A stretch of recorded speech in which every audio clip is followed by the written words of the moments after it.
Boa noite, reverendo. Boa Boa noite, noite. padre. Finalmente, Isso, que bom, tudo bem com o senhor? tudo certo.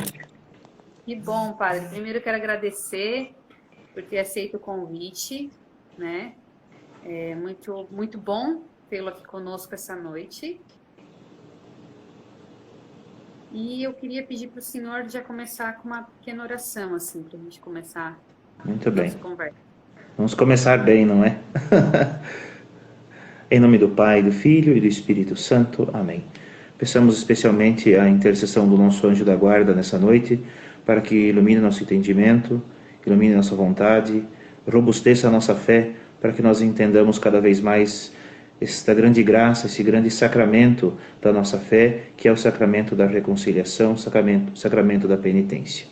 Ave Maria, cheia de graça, o Senhor é convosco. Bendita sois vós entre as mulheres, e bendito é o fruto do vosso ventre, Jesus. Santa Maria, Mãe de Deus, rogai por nós, pecadores, agora e na hora de nossa morte. Amém. Muito bem. Então, padre, nós vamos fazer uma espécie de conversa mais de entrevista, né? Claro que o senhor é autoridade aqui. Então, eu queria começar com a pergunta, né? Ah, tá, desculpa. Sabia que a gente tinha produção. Primeiro, primeiro, eu queria se apresentar, né? Quem é o senhor? Se apresente, por favor. Muito bem, vamos nos apresentar. Eu sou o Padre Rafael Andrei Romiti Liberalesso, sou padre diocesano, fui ordenado por completar 3 anos de sacerdote agora em dezembro. Sou do clero da Diocese de Frederico Westphalen, no Rio Grande do Sul, norte do Rio Grande do Sul. Tenho 27 anos de idade e nesse final de semana completei meu primeiro ano como pároco da paróquia Senhor Bom Jesus de Miraguaí. E a paróquia no qual eu estou agora, e muito contente, muito alegre de ser pároco e de trabalhar aqui nesse pequeno município da nossa diocese. Nossa diocese em si é uma diocese rural, uma diocese pequena, e eu particularmente gosto muito de trabalhar aqui. Minha família é daqui de perto, do município vizinho de Erval Seco, então eu estou em casa e fico muito, muito feliz em poder contribuir com a estante da família também, com vocês, com o apostolado de vocês. Amém, padre. Que bom, padre. Então, agora sim, a nossa primeira pergunta, então. Por que que a gente deve se confessar? Essa é a primeira pergunta. Veja, nós temos que analisar primeiramente meio que a antropologia do ser humano na visão cristã, né? Nós, com o pecado original, nós tivemos uma ferida, né? A natureza humana foi ferida, né? Então nós precisamos, após a queda de Adão e Eva, após o pecado de Adão e Eva, que foi a desobediência, nós precisamos com muita força, com muita violência, vamos dizer assim, com muito esforço, fazer um caminho para voltar para Deus. Então, o que para nós antes da queda era o que a teologia chama que nós possuímos ciência infusa e todos os outros dons préternaturais que eram da natureza humana, com o pecado nós perdemos isso.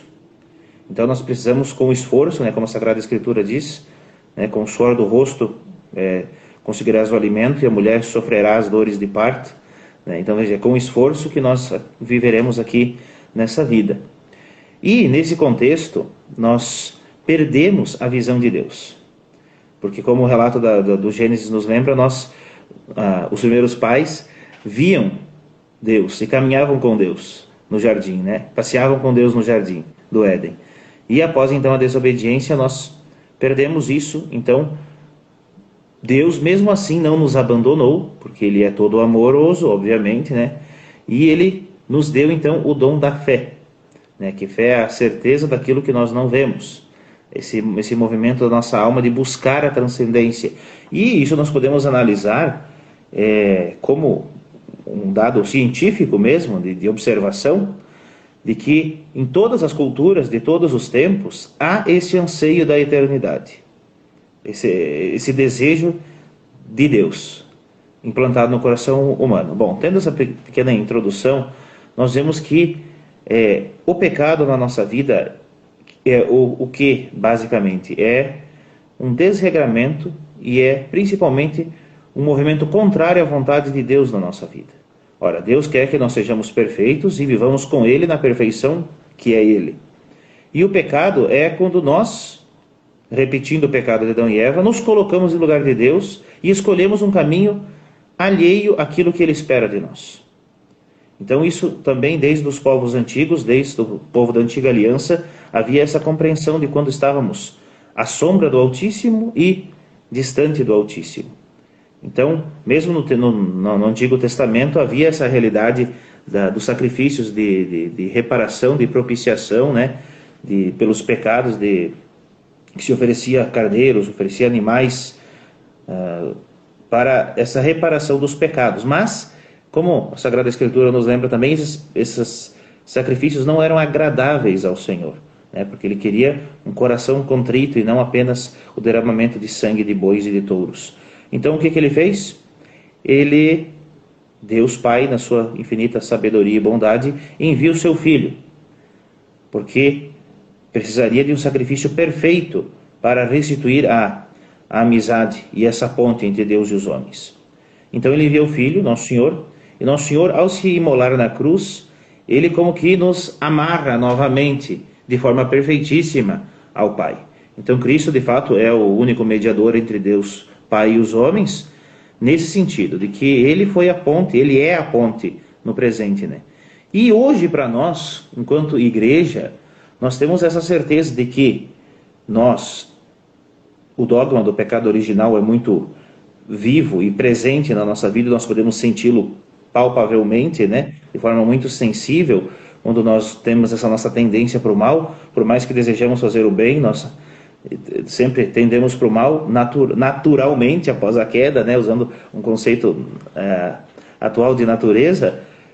Então nós vemos que nós precisamos fazer um esforço para ser bons, e não só ser bons, como Deus espera de nós, um esforço para ser santos, né? É um esforço grande, porque só dizer sim para tudo que nós sentimos e pensamos é o caminho da ladeira abaixo, né? Então temos que dizer muitos nãos para nós mesmos, para nós nos mantermos no caminho. Isso também tem que ser muito presente para nós. E nesse ínterim, com certeza, Nosso Senhor, sabendo e conhecendo a humanidade, Ele dá aos apóstolos, quando sopra sobre eles o Espírito Santo, dá esse poder das chaves, né, de ligar e desligar, de perdoar os pecados. Isso é um poder que fica muito claro na Escritura, que Nosso Senhor dá aos seus apóstolos, e os apóstolos transmitem aos bispos e aos sacerdotes, aos presbíteros, esse poder de perdoar os pecados, né? Então esse é um poder que a igreja sempre exerceu como um dom e uma tarefa primordial, porque a missão da igreja sempre foi, sempre será a salvação das almas. Então nós temos que sempre preservar a graça de Deus no nosso coração. E nada melhor do que a certeza que esse sacramento nos traz. Acho que deu para dar uma introduzida. Uma boa introdução. Padre, e o senhor explicou tudo isso, ok. E aí, depois que eu me confessei, qual seria o efeito da confissão na minha alma? Tá, então veja bem. Quando após o batismo ele nos lava da mancha do pecado original, tá certo? Então nós estamos na graça de Deus. Porém, não tira de nós a nossa inclinação para o mal. Então a gente continua com a inclinação para o mal, mas a graça de Deus está em nós. Quando nós, após atingirmos a idade da consciência, que ali geralmente pelos 7 anos a gente considera que a criança já é consciente do que faz, do bem e do mal, já pode discernir entre o que é bom e o mal, o que é bem e mal. Então a gente já disse que quando nós escolhemos agir mal, nós pecamos gravemente e escolhemos ofender a Deus. Isso é muito interessante também termos presente. Então nós escolhemos ofender a Deus e pecamos gravemente. Então como é que nós vamos restituir a graça de Deus no nosso coração? Exatamente por meio dos sacramentos, que são sinais visíveis da graça que é invisível. Então veja, Nosso Senhor é tão bondoso e amoroso que Ele não quis deixar para nós apenas uma ideia ou um texto que nós pensássemos que Ele está conosco. Não, Ele deixou sinais sensíveis da sua presença, que são os sacramentos. Os sacramentos são isso, são esta certeza que nos advém da fé de que Cristo age por meio desses sinais visíveis. e sensíveis. No caso do sacramento da penitência, o ministro, não é? Que tem o poder de perdoar os pecados, a fórmula da absolvição, e também o arrependimento dos pecados do penitente, né? Que precisa haver também para a validade do sacramento. Então, o sacramento da penitência, ele nos devolve esta graça de Deus para o nosso coração. Então, se nós pecamos gravemente e estivermos de coração contrito e humilde e pedirmos perdão, verbalizarmos diante de um sacerdote, de um ministro ordenado validamente com todos os poderes e autoridades, sabe, e estivermos arrependidos disso, nós temos certeza da fé que somos perdoados e que aqueles pecados ou aquele pecado já não existem mais. Deus não, se Deus já nos perdoou, o que nós ou alguém mais vai ficar pensando de um pecado por nós cometido, né? Certo. Pois Deus tem um caderninho de contabilidade dos pecados. Pode repetir, por favor? Deus tem um caderninho, assim, onde fica anotado os pecados, ele rabisca tudo ou acontece outra coisa depois da confissão? Certo, não sei se deu para o senhor entender, mas a pergunta é se Deus tem um caderninho onde ele risca os nossos pecados, contabiliza lá os nossos pecados e risca os nossos pecados, ou pôs ali alguma marca ali, mesmo depois da confissão. Não é que Deus tem um caderno que ele anota os nossos Mas pecados. eu acho que ele que se fala das pagas, né? É assim que se fala, da culpa, Veja, bem, o pecado é sempre uma ferida. Padre, eu acho que não tá dando para ouvir o senhor. Não estão me escutando? Ah, meu Deus. E agora? Estão me ouvindo? Microfone. É só eu que não estou ouvindo, padre? Todos estão ouvindo, por favor? Dá para ouvir? Estão ouvindo agora? Não dá de ouvir o senhor. Mas que coisa. Meu telefone está certo. Tá, é só eu que não estou ouvindo. Então. Ai. Agora está ouvindo? Tá todo mundo ouvindo, padre. Então pode continuar. É só eu que não estou ouvindo o senhor, então. Tá, então veja. Então tá. O pecado é sempre um desregramento na natureza das coisas. Então, o pecado nunca é apenas pessoal. O pecado sempre tem uma ressonância em toda a criação. Então, de fato, nós precisamos... por isso que é importante nós entender que no momento do rito da confissão, o padre sempre vai dar para o penitente, para aquele que está ali diante dele, uma penitência, né, para ser paga. Né, porque, do contrário, nós recebemos o perdão, mas aquela marca que fica do pecado, da ofensa a Deus, se nós não sanarmos ela com a indulgência que nós temos na igreja, nós temos que saná-la depois no purgatório. Isso é muito interessante a gente saber. Por isso que a igreja nos dá todos os tesouros para nós já sanarmos todas essas pagas que nós teremos que pagar no purgatório depois, já agora. Então é muito interessante como a igreja cuida dos seus fiéis e é nosso dever, como dispensadores dos mistérios de Deus, ensinar ao povo a viver essas realidades, que eles saibam aproveitar ao máximo essas grandes graças. Tá me ouvindo agora? Padre, eu não consigo ouvir o senhor. Eu vou tentar... O que eu posso fazer? Eu vou ter que entrar e sair de novo, mas aí vai cortar a conexão. Tá, eu vou ter que sair, padre, desculpa. Aguarda um minutinho aí que eu já volto. Só um pouquinho. Deixa eu só ver uma coisa.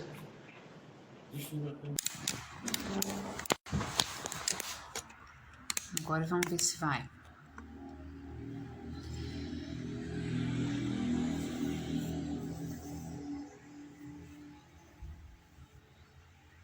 Instagram abençoado. Vamos lá.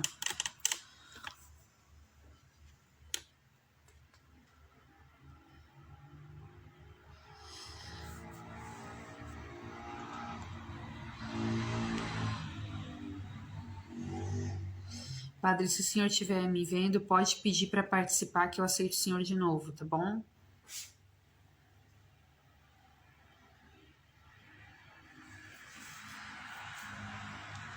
Ótimo.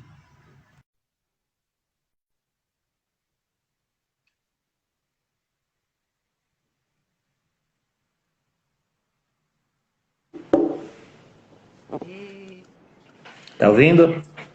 Agora sim, pronto, perfeito. Mas é claro, a gente falando de um tema como confissão, você quer que o diabo fique contente? Claro que não, né? Então, tem que acontecer alguma coisa. Verdade. Isso aí. Então, padre, desculpa, mas eu não ouvi quase nada assim da resposta do senhor. Mas a gente estava na última pergunta.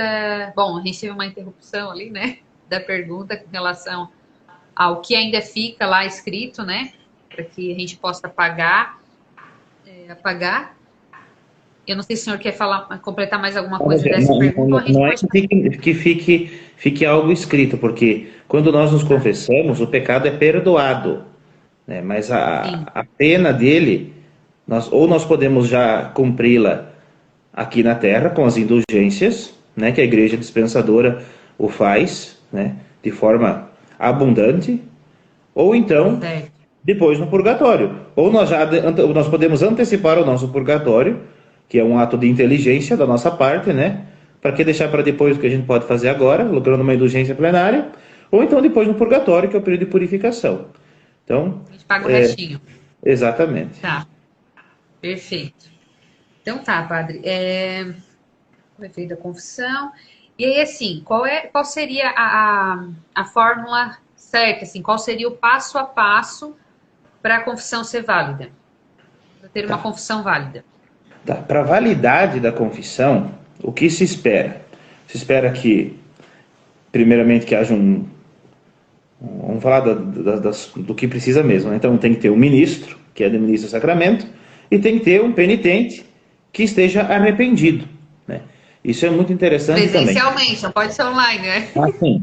Os sacramentos são reais, como nos lembra o Papa Francisco, né? Então, quem ouviu por aí coisa de missa no multiverso, saiba, armadilha de Satanás, né? Então, isso não é de Deus com certeza. Quem se expõe a esse tipo de loucura já perdeu totalmente o senso da realidade da teologia católica sobre os sacramentos, já está brincando de ter fé, né? Na verdade, tem no máximo um sentimento religioso. E isso inclui padres, inclui outras autoridades também, que daí já perderam totalmente a noção mesmo do ridículo, né? Então, assim, isso não dá para brincar de vida sacramental, né? Uma coisa diferente é a transmissão da missa, agora ele não substitui a assistência à missa, né? Certo, perfeito. Então, não, sim, deixa eu continuar, falando passo, né? Tá. Então, precisa então que o penitente tenha pelo menos uma... A Igreja explica que há duas formas de arrependimento, né? A contrição perfeita e a contrição imperfeita, ou chamada de contrição e a imperfeita de atrição. Tem essas duas diferenças. Então, o que seria a contrição imperfeita? Seria, por exemplo, o medo das penas eternas, né? Eu vou me confessar porque eu estou com medo de ir para o inferno. Isso é um exemplo, né? A contrição perfeita é quando o penitente está realmente, obviamente, arrependido de seus pecados por ter ofendido a Deus, que é todo amor e todo poderoso, todo misericordioso na nossa vida. Então, eu estou realmente com dor de meus pecados por ter ofendido a um Deus que é tão bom e cheio de misericórdia. Então, essa é a diferença, né? Claro que nós não vamos ter, ou assim, as pessoas às vezes têm dificuldade de achar, não, eu só vou me confessar quando eu me sentir arrependido. Então, isso não pode esperar por sentimentos humanos, ou como sente sede você sentir arrependimento.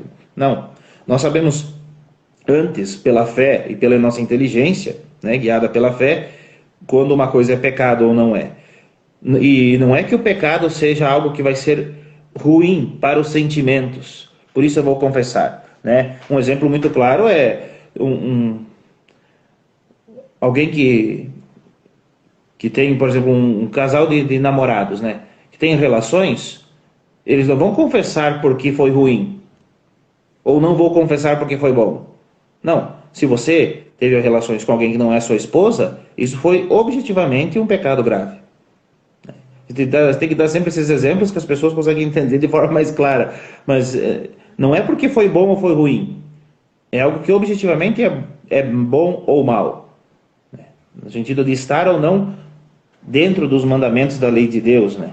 Por exemplo, que é um dos das listas que nós podemos usar na hora de nós fazermos o nosso exame de consciência para ver o que nós fizemos ou deixamos de fazer. Então isso tem que ter sempre muito presente. E falando já dos 10 mandamentos, que era para ser uma coisa clara para todos os católicos, mas hoje tem muita confusão, a diferença basicamente dos pecados mortais para os veniais, a gente pode seguir por ali também, né, padre? Sim, veja, para nós diferenciar um pecado mortal e venial, de forma a um exemplo, o pecado mortal é como que nós jogássemos um balde d'água numa fogueira, né? Então, joga e apaga a fogueira. Os pecados veniais é como se nós ficássemos borrifando de tempo em tempo na fogueira um pouquinho de água, né? Vai com o tempo, até que a fogueira vai apagar de tanto que a gente borrifou água. Então, os pecados mortais são aqueles pecados que falam diretamente, por exemplo, sobre os 10 mandamentos.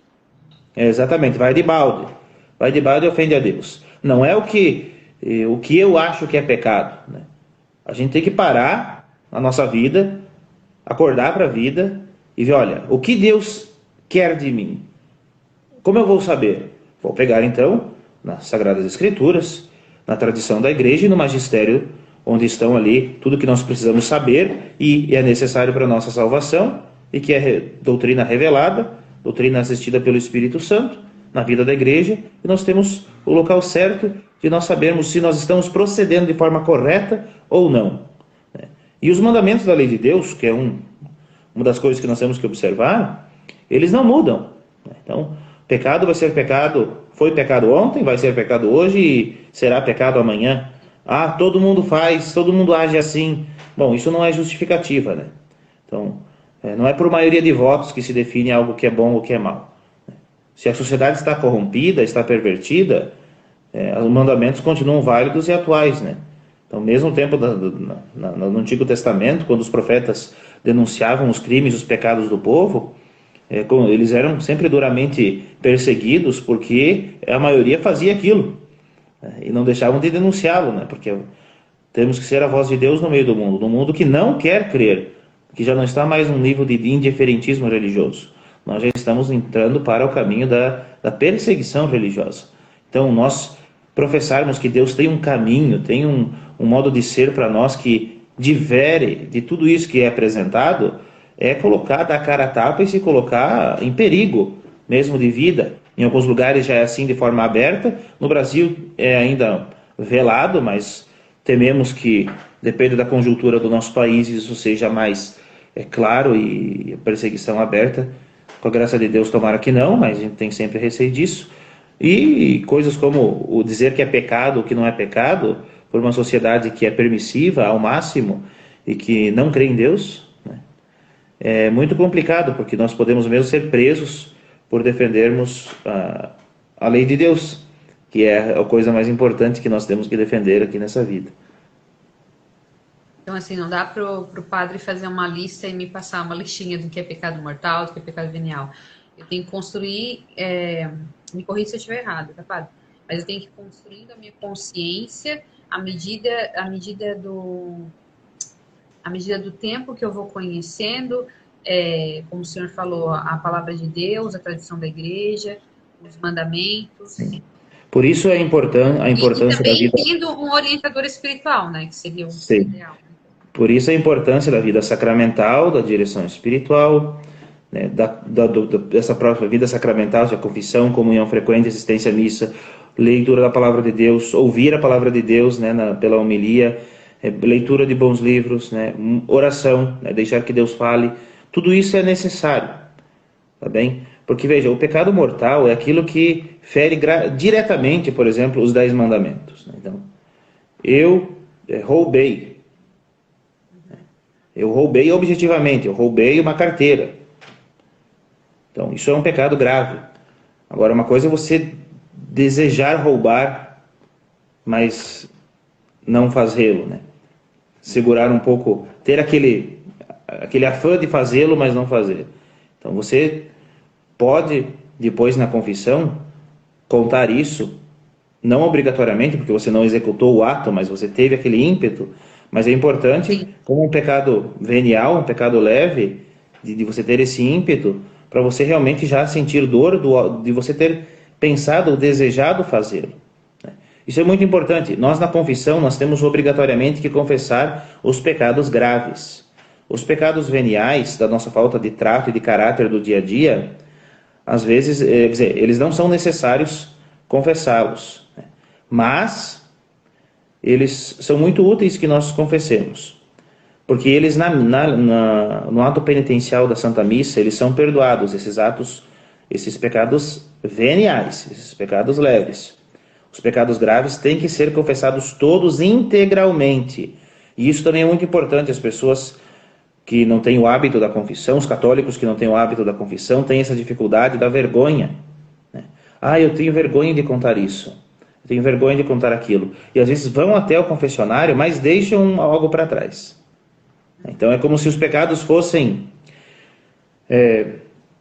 três maçãs, né? Você vai lá, você tinha que entregar essas 3 maçãs para o confessor, né? Mas você entrega só 2.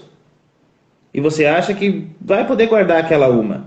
Mas na verdade o que acontece? Você não vai sair com as 2. Você vai sair com 4. Porque você, além de sair com todos os pecados de novo, vai sair com mais um. Vai ter mais pecado. Mais um pecado, que é o pecado do sacrilégio, que você omitiu voluntariamente um pecado. Então a confissão não foi válida porque você omitiu voluntariamente e com consciência. Algo diverso é quando acontece de as pessoas esquecerem de um pecado, né? A pessoa às vezes está mesmo nervosa, se preparou tudo, mas na hora algo ficou. Então depois, quando ela lembra, ela, obviamente, na próxima confissão tem o dever, olha, padre, na última confissão eu me esqueci disso. Mas não é que a confissão foi válida, só que você, por consciência, na próxima, deve se acusar desse pecado que ficou para trás, né? Isso. Tá. Nessa resposta, o senhor já me lembrei aqui de outras 2 perguntas. Uma é da lista, que eu posso fazer a lista de pecados. Isso, a lista escrita, sem problema fazer uma lista escrita e levar na hora da confissão e ler. E outra, a questão da vergonha, daí voltando lá no passo a passo, né?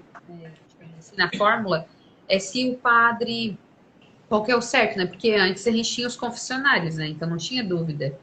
Hoje, às vezes, tu vai se confessar em determinada paróquia, o padre coloca uma cadeira de frente para ti, fica te olhando ali, né? E, assim, isso inibe às vezes também, né? Sim. A retirada dos confessionários, com certeza, foi um convite para que as pessoas não se confessassem mais, né? Porque se começou a inventar todo um discurso psicológico em cima da confissão, que não faz parte, né? Uma coisa é o trabalho psicológico que se deve ter com uma pessoa que tenha um determinado problema. Outra coisa é a orientação, né? A orientação. Então o padre não pode bancar o psicólogo, porque seria ridículo, né? Nossa missão não é de psicólogos no confessionário, é de cura de almas, é de perdoar os pecados, de orientar as pessoas a mudarem de vida, né?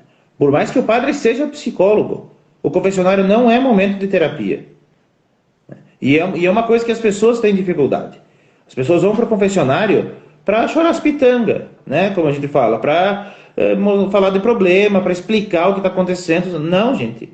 Você tem que ir lá... E a fila da confissão bombando e a pessoa... Exatamente, a pessoa contando o caos do antigo, e daí explica, conta toda a história até que chega no pecado, e você vê que ela vai demorar até contar o que deveria contar. Quer dizer, ela está faltando até caridade com o padre e com todo mundo que está ali esperando, né? Então, tem que ser objetivo. Olha, padre, eu fiz isso tantas vezes, eu não fiz isso tantas vezes, né? Porque isso é importante também. Pecado não é só fazer coisas, é não fazê-las também. Então tem que ter sempre presente, olha, eu fiz isso tantas vezes. E a quantidade, né, padre? Sempre lembrar de... Isso é importante, porque as pessoas vão pensar, padre, eu roubei. Tá, mas eu roubei o quê? Eu roubei uma maçã ou eu roubei o Banco do Brasil, né? Tem uma diferença grande entre uma coisa e outra. Tem proporções diferentes, né? Então as pessoas... E mesmo assim, pequei contra a castidade. Também é uma coisa muito vasta, muito vaga. O que quer dizer isso? Tem um leque de possibilidades que a pessoa tem que ser mais clara e objetiva, né? E não pode ter vergonha. Não sou. que foi, Exato. né? Enfim. Isso é interessante. As pessoas às vezes têm que lembrar que elas têm que se identificar nesse sentido para o padre, né? Olha, padre, eu sou casado, ou eu sou solteiro, ou no meu caso, né? Não, eu sou sacerdote, se estiver num confessionário e o padre lá dentro não me conhece, ou não vê que um padre chegou ali, né? Olha, sou sacerdote, então, esses são os meus pecados. As pessoas têm que se identificar. E presume-se, para aqueles que buscam a confissão, que haja um desejo de sair do estado de pecado. Por isso que as pessoas que vivem em segunda união ou vivem amasiadas não podem se confessar. Porque elas continuam objetivamente num estado e numa condição de pecado grave. Não dá para dizer, não, mas a gente não só mora junto. Quer dizer, não tem cabimento lógico esse tipo de argumento, né? E um problema que a gente enfrenta muito nas nossas realidades é exatamente isso. As pessoas que vivem em segunda união e não têm consciência do erro. Muitos têm. E é muito belo ver que as pessoas sentem dor dessa dificuldade. Isso. Mas há aqueles que estão objetivamente no erro e acham que está tudo bem. Eles dizem assim, porque ainda mais tristemente afirmam ter ouvido de sacerdotes. Não, porque a gente se respeita e a gente se ama. Ninguém está colocando em xeque o que um tem pelo outro, ou se respeitam ou não. Mas se um de vocês, ou os dois, é casado já e não vive mais com o marido ou a mulher, e está vivendo contigo agora, isso está objetivamente errado. E é pecado grave. Você não pode estar... isso é muito interessante. Você está se colocando numa situação de pecado grave. Você está impedido, porque você escolheu, está impedido de confessar e de comungar. Né? E está vivendo em pecado grave. Então, eu lembro sempre da história do Padre Pio, que uma atriz famosa foi até ele, né? E se confessar, e o padre deu um esporro nela, mandou embora, porque ela estava vivendo com um homem casado. Abriu a portinha do confessionário. Exatamente. Enquanto ela não foi embora e teve dor do seu pecado e voltou arrependida, o padre não a atendeu. Né? Então, assim, a gente entende muito de forma torta a caridade pastoral, às vezes, de, não, vamos deixar assim mesmo. Não. A pessoa está vivendo objetivamente em pecado grave, ela está colocando em risco a salvação da sua alma.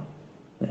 Por mais que ela fique com cara torta, ela vai chegar um momento que Deus toca o coração, a gente sempre pede que o Espírito Santo ilumine, que ela perceba que ela está numa situação objetivamente errada e de pecado grave. E que não é... Veja, como seria mais fácil para nós simplesmente ignorar. Né? Não, vamos deixar assim, vamos fingir que não é assim. Mas imagina, nós diante de Deus fingindo que está tudo bem.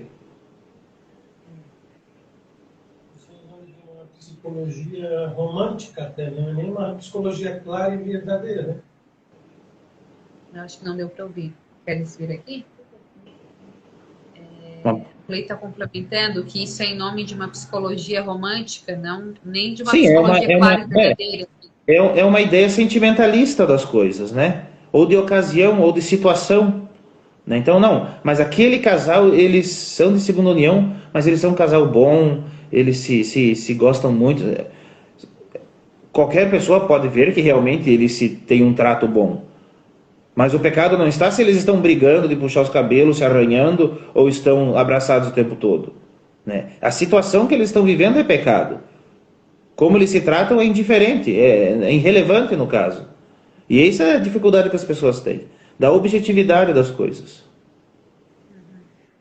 Certo, padre.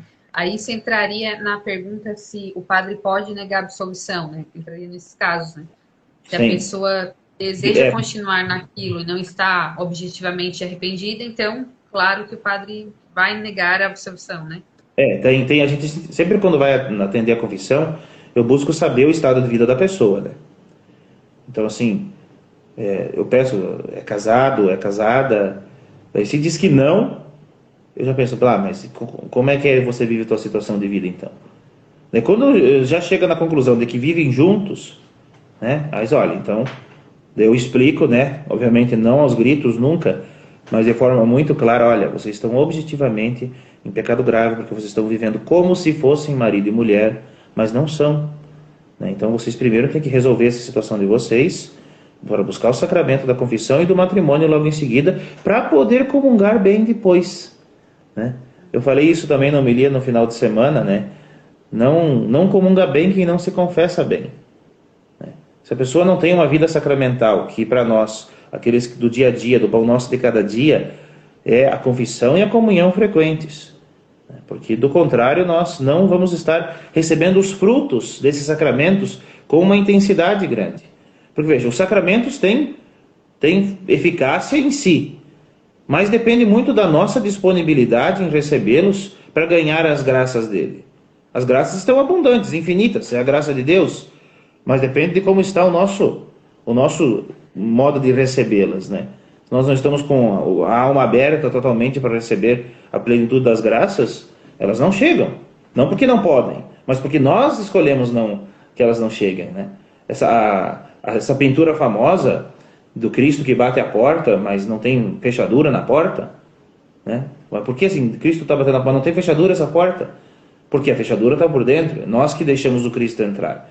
Nosso Senhor não é um derrubador de portas que entra na nossa vida e nos obriga a... Deus quer homens e mulheres livres, e Ele já nos mostrou o caminho para a santidade. E não adianta nós dizermos para este que está ao meu lado eu amo de coração. Se esta realidade, nesse exemplo que nós estamos dando, é pecado, olha, isso nós podemos nos sentir muito bem, mas quando morrermos vamos nos perder. Isso também tem que ficar sempre muito, muito claro, né? E todos nós temos fragilidades, todos nós temos debilidades do nosso caráter, da nossa fraqueza humana, mas isso não é justificativa, nunca é justificativa. Nós não somos o nosso pecado, nós somos aquilo que Deus espera de nós. Nós temos que lutar contra o nosso pecado sempre, né? Não, nunca ceder, nunca estar assim, eu sou assim mesmo e não tem mais o que fazer. Isso é um pensamento derrotista, né? Ou que a natureza humana é totalmente corrompida e não tem o que fazer. É só a fé que nos salva e pronto. Não. Nós podemos fazer muito pela nossa salvação, né? A fé sem obras é morta. Esse é o protestantismo, né? O protestantismo é desesperado. Ele não crê que o homem pode fazer nada, né? E Deus vai dizer, não, pode sim fazer muito. Sede santos. Sede santos. Então, a graça, ela tem uma eficácia atual na nossa vida. Então nós não somos uma sociedade corrompida no sentido de que não tem mais jeito. Todos nós temos jeito, sempre amparados com a graça divina, né? Nunca é um voluntarismo, não, eu consigo, né? Porque há esses dois movimentos, né?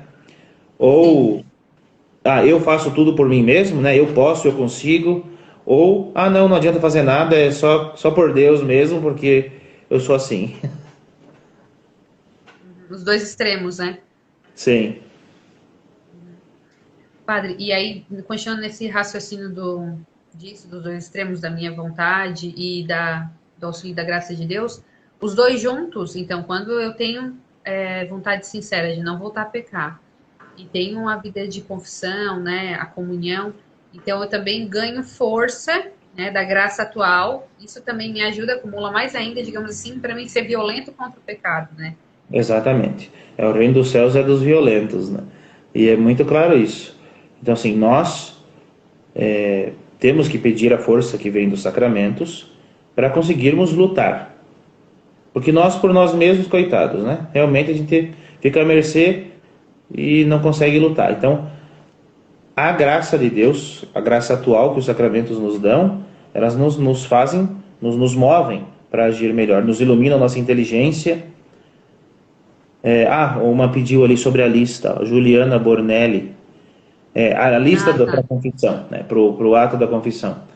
Pode ser feita a lista, sim, é uma das opções, porque se a pessoa realmente fica muito nervosa e tem receio de esquecer, então ela pode anotar num papelzinho, ou mesmo no celular. Isso depende muito da segurança da pessoa de fazer isso, né? Para dizer os pecados de forma clara. Depois ela pode entregar para o padre esse papel, ou mesmo ela pegar e queimar, ou picar em pedacinho. Mais seguro é queimar mesmo, né? Então não tem problema, pode fazer sim. Melhor isso do que tentar lembrar tudo e acabar esquecendo metade, né? Então é uma possibilidade muito mais proveitosa. Certo, então a absolução de... tá.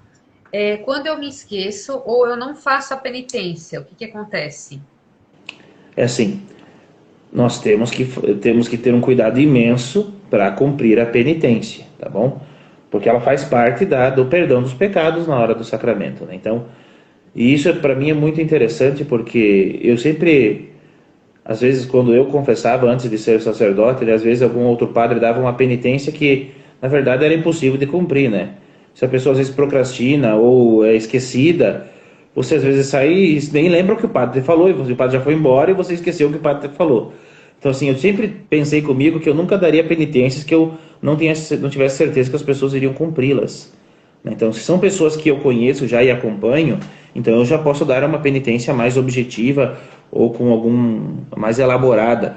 Agora, do contrário, eu não posso dar penitências que eu não sei se a pessoa vai cumprir ou nem vai lembrar do que eu falei depois. Então, sempre dou penitências, vamos dizer assim, mais curtas, mas que as pessoas cumpram, né?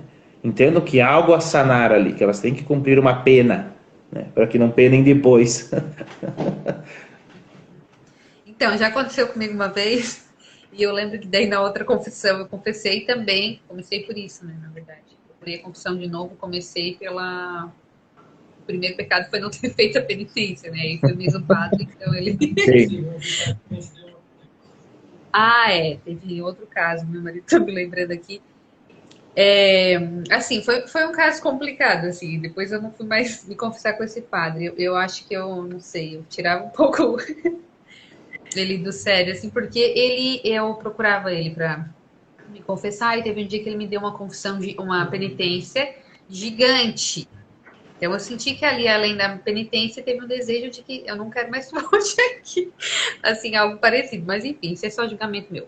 Ele me deu uma penitência gigante e eu de fato não consegui cumprir também, né? Até quando eu fui me confessar depois com outro padre, ele perguntou: tem certeza? Foi um padre que te deu essa penitência? Assim, foi, padre, né? Bom, enfim, teve esse caso aí também. Ah, tá. E se acontecer isso, o que se faz? Qual é o correto fazer? Se o padre te dá uma penitência que é impossível de cumprir, ou você primeiro tenta conversar com o padre e dá, olha, padre, isso aqui não vai funcionar, O próprio ou você padre, na procura outro mesma hora, eu padre. poderia ter falado, né? Poderias, olha, padre, isso aqui não vai dar certo não, né? Por favor. Mas como tu falou, foi um caso de um padre que realmente fez isso de propósito, então assim, Muito realmente tem que provavelmente. procurar Muito outro. provavelmente. Eu já atendi pessoas que esqueceram da penitência e eu digo, olha, Uhum. eu comuto essa sua penitência passada e trocamos por essa agora que eu vou te dar, né? Então, Tá, tranquilo. É assim que se certo, resolve. certo. E tá, essa é importante também. Quando é recomendado a confissão geral? Olha, depende da tua caminhada espiritual, primeiramente, né? Porque às vezes a pessoa não consegue nem fazer uma confissão atual, quanto mais geral, né? Então, mas assim, por exemplo, para a vida do sacerdote, eu tive já duas confissões gerais. Já poderia ter tido mais, né? Fiz uma confissão geral para a ordenação diaconal e uma confissão geral para a ordenação presbiteral. Mas então, de tempos em tempos, depende aí a importância do diretor espiritual, né? É bom você fazer uma repassada na sua vida e fazer essa confissão geral. Isso é a confissão geral, também alguns não saibam o que é, né? É uma confissão de toda a Isso, o que é vida. confissão geral? É uma confissão de toda a vida, que você vai parar desde que você se lembra, né?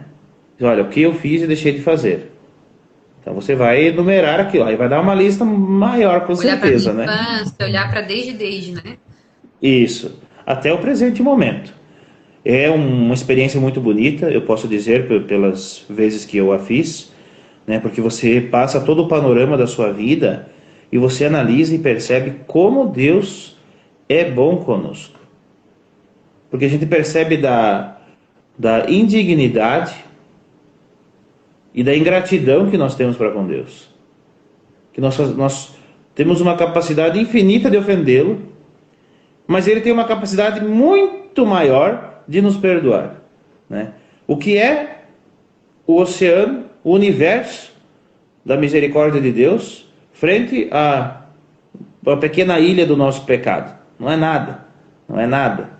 Então, isso é mas só tendo essa experiência da confissão para você, confissão geral, para você entender isso. Então, até tinha anotado aqui antes dos sacramentos, né? Porque a primeira, na verdade, a primeira confissão da criança vai ser lá antes da primeira comunhão, né? E Veja, ali, ela não vai ter... Bom, pode falar, padre. nós estamos habituados a falar isso, aqui isso está errado. Né? A criança, desde a idade da razão, pode se É confessar. 7 anos. É. Então, assim, é É, um erro muito grosseiro da nossa parte deixarmos a criança sem pensar nos próprios pecados até a primeira comunhão. No caso nosso aqui, foi... nós trabalhamos, a criança tem 3 anos de catequese para a primeira comunhão. Então, veja, ela passa anos, já com a idade da razão, já rolando há muito tempo, mas não se confessa. Então, assim, o que está acontecendo? Quer dizer, a confissão é importante ou não é? Ou colocar a confissão como essa coisa assim para passar outro sacramento. Não, eu tenho que confessar para a primeira comunhão, tenho que confessar para a crisma e tenho que confessar para o casamento. Sim. Muitas pessoas Só para isso. vivem disso. Então, e é uma graça quando elas vêm confessar, né? Fora disso, olha, padre, a última vez que eu me confessei foi para a crisma. Então, é uma alegria receber a pessoa de volta, mas ao mesmo tempo é uma coisa, poxa vida, você passou esse tempo todo, esse ato, às vezes passa 10 anos, mas sem se confessar, porque não tinha uma legislação que lhe obrigasse ao ato da confissão. Porque a confissão não Tinha pode ser ainda algo a da Páscoa, obrigatório. né? A pessoa pulou as da Páscoa, mas... Ah, mas isso nem se fala. Não, não, não. Isso aí nem se cogita a possibilidade, né? Porque a gente passa muito tempo na catequese com as crianças pintando, desenhando e fazendo origami e não falando dos 10 mandamentos, né? E dos preceitos da igreja. Então, assim, as crianças saem da catequese sem saber as orações básicas. É isso que tem acontecido, né? Então, é muito triste. E até o que o senhor falou, eu lembro da minha primeira comunhão, quando eu me confessei pela primeira vez. Assim, eu lembro como eu me confessei mal, né? E se eu já tivesse o hábito, de repente, de me confessar antes da minha primeira comunhão, eu ia me confessar melhor ainda para minha primeira comunhão, né? E o Cleiton ajudou a lembrar também que nosso filho José, mais velho, fez 6 anos agora. Eu não lembro quando que foi. Foi lá, mais ou menos pela Páscoa, assim. Que a gente estava na fila da confissão e ele também quis se confessar por ele. A gente ficou também assim, mas aí o padre aceitou também e ele Sim. foi, assim, se confessar. Então, se ele sabe distinguir, sabe o que é o bem e o mal, então... Né? então Isso, a gente dá sabe que ofendeu a catequese, Deus, assim, né, em sabe casa, que né? Mas ele ainda não... sabe que desagradou a Deus, por que ele não vai então pedir perdão? Se ele tem já tem consciência, né? Ó, as irmãs de Campo Novo... E às vezes não as tem, irmãs mas de... na conversa com o próprio padre, o padre vai saber dirigir, né, para ele, né? As irmãs humildes servas da Rainha do Amor lá de Campo Novo estão concordando conosco. Ó. Um abraço para a irmã Aparecida e a irmã Rosa que estão conosco. Um abraço. Então, padre,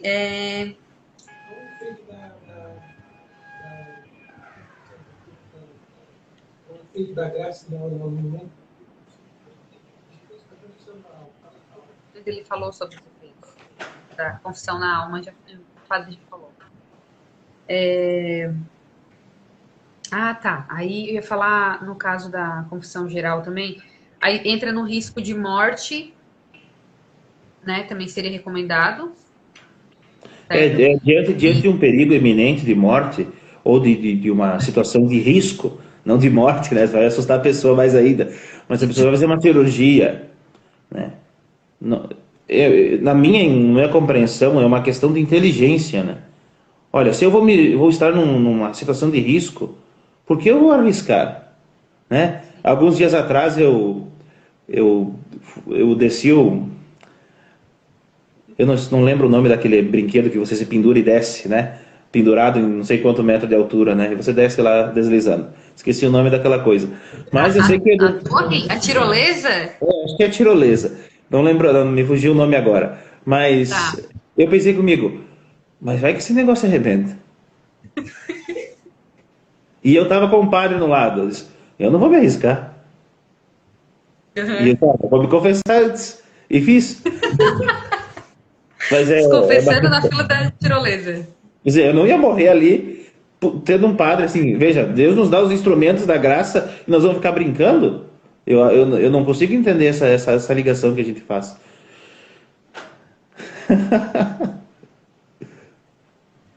Padre, então, eu faço essa experiência e eu recomendo para quem quiser fazer também antes dos parques. Sim, claro, veja, é uma situação de risco, né? Porque é sempre uma coisa muito variável, né? E, obviamente, as mães, quando estão por dar à luz, obviamente, é sempre importante elas fazerem uma confissão bem feita, né? Porque a gente não sabe qual é o desígnio de Deus para aquele momento. Então, a gente tem que estar sempre preparado, né? Estar sempre alertas. Isso é, Nosso Senhor nos pede para todos, né? Estar sempre vigilantes com as lâmpadas acesas, né? Então, não pode, assim, ficar protelando a conversão, ficar protelando a confissão para depois. Não, hoje está muito ruim, vai chover, ou amanhã o padre pode me atender. Não, hoje, isso como padre também, né? Às vezes tu tinha alguém por atender, mas você deixou para depois e não houve esse depois, tu fica com peso na consciência muito grande. Não, eu tinha que ter atendido aquela pessoa na hora que ela solicitou. Não precisava ter esperado nada. Eu não tinha nada para fazer. Por que eu não atendi? Então, assim, são coisas que nós, como padres, nós não podemos nos dar o luxo de fazer, e nem as pessoas também, elas têm que cobrar do sacerdote essa assistência. E uma coisa que tem ferido muito a frequência ao sacramento da penitência é a falta de capacidade de muitos padres de atender, que padres que não sabem atender a confissão, ou porque tiveram uma teologia sacramental muito ruim, uma compreensão sacramental ruim, ou experiências ruins, ou não tem fé. Também tem isso, né? Então, assim, a confissão para eles é um tormento, porque eles não creem na eficácia do sacramento. Acham que aquilo ali é uma bobagem, é um descarrego emocional, é uma perda de tempo, não creem na vida da graça, não creem na ação de Deus. Esse último que o senhor citou foi aquele padre lá que me deu. Pensando assim, não tem mais que eu voltasse lá. Porque o correto é o padre orientar. Se a pessoa, eu não sei qual foi o seu caso, né? Então, assim, se você tivesse alguma dificuldade, ou mesmo assim, pode ter algum escrúpulo em alguma coisa, né? O padre está supondo, né? Então, a função do padre é orientar. Olha, não é assim. Tem que fazer assim, tem que agir assim. Então, isso o padre tem que fazer. Tem que ajudar a moldar, né, a consciência da pessoa para que ela tenha a paz de espírito e a consciência de entender que está fazendo a vontade de Deus, está lutando de forma clara.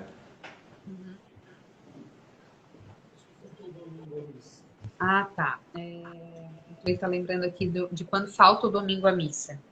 Isso. A falta ao preceito, isso é uma coisa que eu tenho falado muito na paróquia, porque é uma coisa muito presente. As pessoas, elas acham que vir à missa todo domingo, todo sábado, é exagero, né? Então não dá para ser catolicão demais, né? 1, 2 vezes, 3 vezes por mês, no máximo, já tá bom. Olha, então eu tenho que... Fanático. Não precisa ser fanático. Então, assim, é uma coisa que eu estou fazendo as pessoas entenderem. Olha, faltar à missa dominical é pecado grave. E quem está em pecado grave não pode comungar. Então, se você faltou à missa, deve se confessar. Então, e isso eu tenho falado e vou repetir, eu vou ficar que nem uma vitrola, até que eu veja que as pessoas entenderam isso. Não só que elas venham se confessar, mas que elas não faltem à missa, né? Que não venham confessar por esse motivo. Então é pecado grave. Sim, tem exceções. Isso, eu ia perguntar isso. Porque você não está... Se você, por exemplo, não tem acesso à missa, né? Mora muito longe de onde tem uma missa, não tem como ir, aí você deve cumprir o preceito. Não é que justifica ou substitui, mas é aquele esforço da sua parte, né? Então você reserva um tempo daquele dia, que é o dia de guarda, né? Faz uma oração, no caso que é o mais óbvio, se deve rezar o terço, se pode fazer uma leitura do evangelho do dia, e também depois, como complemento a mais, aí sim, assistir uma missa pela rádio ou pela TV, quando realmente não se pode, se não se tem acesso, aí é uma coisa, né? Ou quando você está doente, obviamente, né? A pessoa está doente, ou está cuidando de alguém, ou doença própria ou de outrem, né? Se você tem uma obrigação de cuidar da sua mãe, ou do seu filho que está acamado, então você deve cuidá-lo, né? A igreja não vai dizer, não, deixa ele lá sozinho para as moscas e vai para a missa. Não, você tem um dever com aquela pessoa que está submetida a ti, né? Está precisando de ti. Então você tem um dever. Ou quando a igreja, como no caso da pandemia, né, que liberou as pessoas do preceito, né? Que foi triste, foi concordando ou não, né? Eu nunca concordei com isso, mas Sim, houve momentos que estavam bem críticos, querendo ou não. Então, realmente, sim, havia uma preocupação genuína. Então, a gente não pode julgar ainda. Acho que com o tempo mais passando, a gente vai poder ver isso com mais clareza. Mas a igreja tem esse poder, né, de dispensar do preceito. Mas, do sim, contrário, todos estão obrigados ao preceito. E veja, mesmo casais de segunda união, que às vezes daí ficam todos fazendo um floreio, né? Ah, não, mas eu não posso comungar, então não vou na missa. Olha, já estão vivendo numa situação irregular. Agora vocês vão usar isso para também não ir à missa? Quer dizer, um pecado vai empurrando o outro, e vai trazendo outro, e vai rolando, e aquilo vai descendo cada vez ladeira abaixo, não. Então, uma coisa que eu também falo para os casais, olha, vocês estão vivendo irregularmente, né? Estão em pecado grave, não podem comungar, mas vocês podem ir à missa. Vocês não podem participar de um momento da missa, mas da Eucaristia vocês podem participar. Eles estão privados da comunhão, não da Eucaristia, não da missa. Tem uma diferença muito grande. Então veja, você vai se apresentar diante de Deus com um pecado ou com dois, com uma falta ou com duas, se você não mudar de vida. Eu prefiro ainda me apresentar com uma só do que com duas. Então tem que fazer as pessoas entenderem, não, vamos lutar para sair desse pecado, não ficar mais com esse para ter dois para lutar. Vamos lutar só com um então. então, padre, eu acho que era isso. Deixa eu ver se tem mais alguma coisa aqui. Fórmula, passo a passo a gente falou, né? Ah, tá. Tá. Tem outra antes dessa aqui. Até o padre falou assim mais por cima, mas a confissão é diferente de orientação, né? Assim, Então, veja, na orientação você pode, realmente o padre vai conversar contigo, né? Vai te dar conselhos de forma mais ampla, você vai poder detalhar para o padre alguma situação ou alguma coisa que tu está passando, que é diferente também de orientação psicológica, né? São coisas diferentes. E uma coisa interessante da orientação espiritual é que ela tem o mesmo caráter de sigilo, né? Que o sacramento da penitência tem. Então o padre não pode usar de nada que ouviu da pessoa, de uma orientação espiritual, fora disso. A não ser que a pessoa mesmo queira falar com o sacerdote, no caso, né? Do contrário, não. Tem um sigilo e deve ser respeitado e cuidado muito pelos padres. há quanto tempo estamos aí? Padre, uma hora já. Tá, padre, essa é a última. Qual que era Ah, tá. A questão da prática do exame de consciência diário, que ajuda depois, né, para o exame, digamos, para a confissão. É isso. A igreja nos ensina que nós temos que fazer o exame de consciência diário.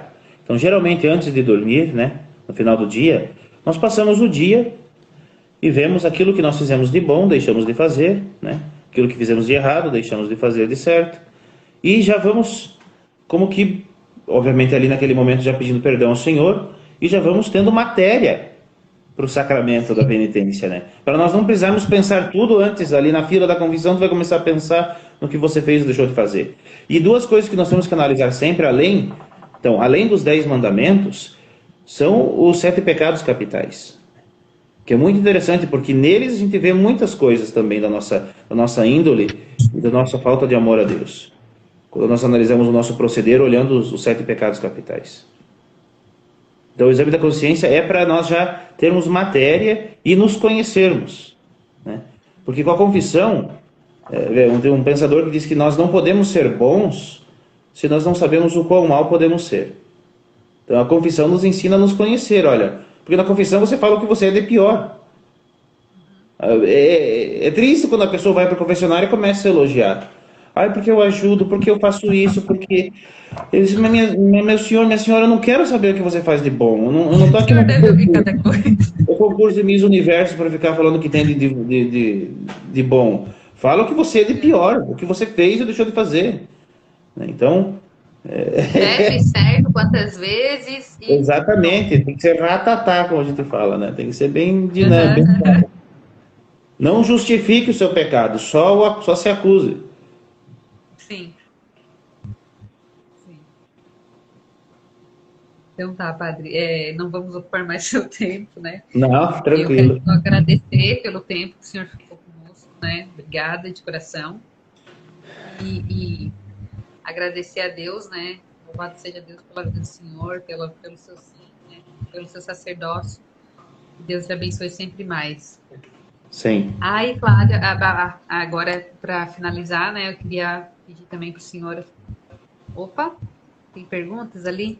Ah, tá. Não sei se o senhor vai ter tempo para responder mais alguma pergunta. Eu não sei nem olhar ali o bate-papo também. Me ajuda aí. Me ajuda aí. Tá. Tá falando do chimarrão. O chimarrão tá muito tarde para eu tomar chimarrão agora. Hoje eu não quis tomar chimarrão nessa hora, senão eu não durmo. Isso. Então, se o senhor pudesse nos dar a bênção. Muito bem. Então, se quiser finalizar também, concluir, falar mais alguma coisa. Então, o que eu tenho a dizer é assim, aqueles que nos acompanham, busquem sempre a confissão, porque é um remédio contra as nossas faltas, é um remédio contra a nossa falta de amor a Deus, nos faz crescer no amor a Ele, nos faz entender o quanto Ele nos ama, o quanto apesar de nós, Ele nos quer e nos deseja estar com Ele, que estejamos com Ele, e esses espaços são importantes para nós tirarmos as dúvidas, né? E nunca ter receio de buscar a Deus de coração contrito e humilde, como nós também rezamos na missa, né? E esse espaço que a Estante da Família tem dado hoje. Então, muito obrigado pelo convite. Desculpe qualquer coisa. Eu sei que esperavam mais do padre, mas espero ter ajudado. Espero ter ajudado. Quero pedir a Deus que sempre ilumine a nossa inteligência, a nossa vontade, para que nós tenhamos um coração, de fato, aberto e entendamos o que Ele quer de nós. E que possamos lutar como verdadeiros soldados dele no meio do mundo. Peçamos a Deus a bênção para essa nossa noite. O Senhor esteja convosco, Ele está no meio de nós. Que dê sobre todos a bênção de Deus Todo-Poderoso, que é Pai, Filho e Espírito Santo. Amém. Amém. Obrigado, padre. Boa noite. Muito bem, boa noite. Deus abençoe. Queria agradecer também quem esteve conosco. Boa noite. Isso aí. Qualquer dúvida é só pedir lá no perfil. Isso. Eita, agora como é que nós desligamos aqui? Eu tava pensando nisso, acho que é aqui no xizinho, né? Vamos lá.